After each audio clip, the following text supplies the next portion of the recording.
Wake up, workers and comrades. It's time to unravel another deception.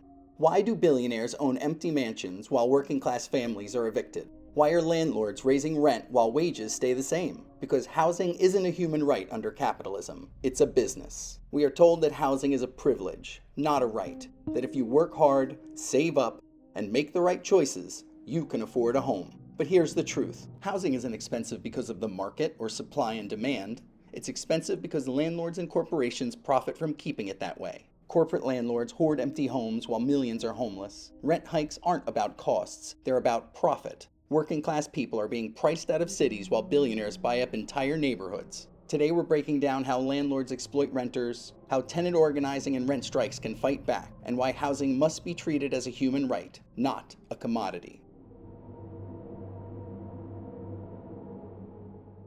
Housing isn't unaffordable because of some natural economic law. It's unaffordable because capitalism makes it that way.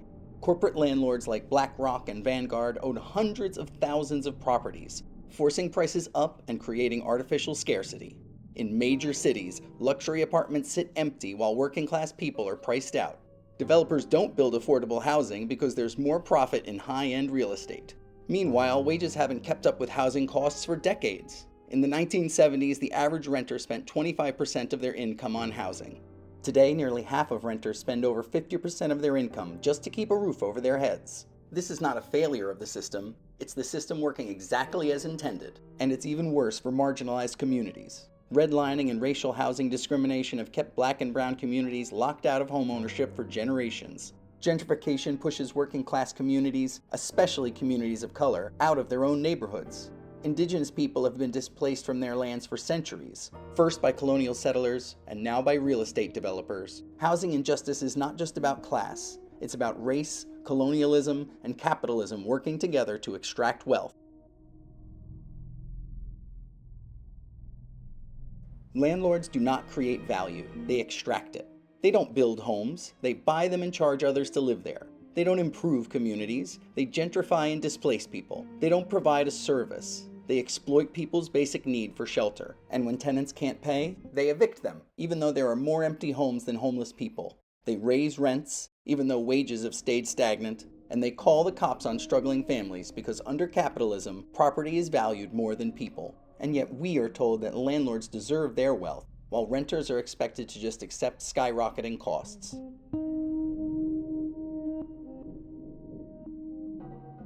History proves one thing. When tenants organize, landlords lose. The Glasgow rent strike of 1915 forced the British government to cap rents after mass tenant resistance. The New York rent strikes of the 1930s led to some of the first tenant protections in the US. Argentina, Spain, and Germany have all seen major tenant uprisings that have won rent freezes, eviction bans, and stronger housing rights. Rent strikes work because landlords profit off passive compliance. When tenants refuse to pay, landlords begin to lose their power. Have you ever been price gouged by a landlord? Share your story in the comments. But what happens when rent strikes aren't enough? When landlords still refuse to house people? That's where direct action comes in. Squatter movements have long challenged the idea that housing should be a commodity. Spain's PAH, a platform for mortgage victims, has stopped thousands of evictions and reclaimed homes for working class families. Brazil's MST, the Landless Workers Movement, has occupied land and turned it into cooperative housing. US squatter movements have reclaimed abandoned buildings for homeless communities, proving that people, not profit, should decide who gets housing. When people seize homes instead of waiting for landlords to allow them somewhere to live, they expose the lie that housing scarcity is inevitable. Some argue that regulation and rent control are better solutions than direct action. And while reforms can provide temporary relief, they will never be enough under capitalism. Rent control exists in some cities, but landlords find loopholes and keep raising prices.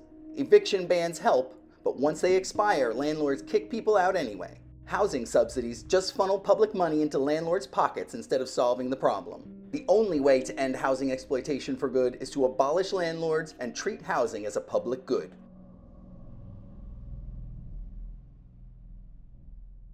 If society can guarantee billions in corporate bailouts year after year, it can guarantee housing for all.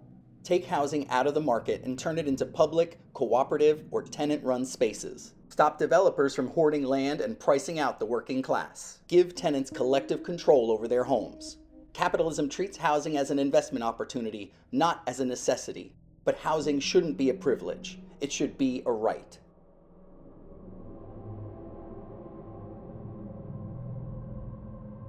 The landlord class will never give up its power willingly. That means tenants must take it. Join tenant unions and organize rent strikes. Fight for housing justice, whether through policy or direct action. Challenge the idea that landlords deserve their wealth, because housing was never meant to be a luxury. Housing isn't a privilege, it's a right. And if we want it, we'll have to fight for it. Until next time, comrades, stay sharp, stay organized, and never stop questioning power.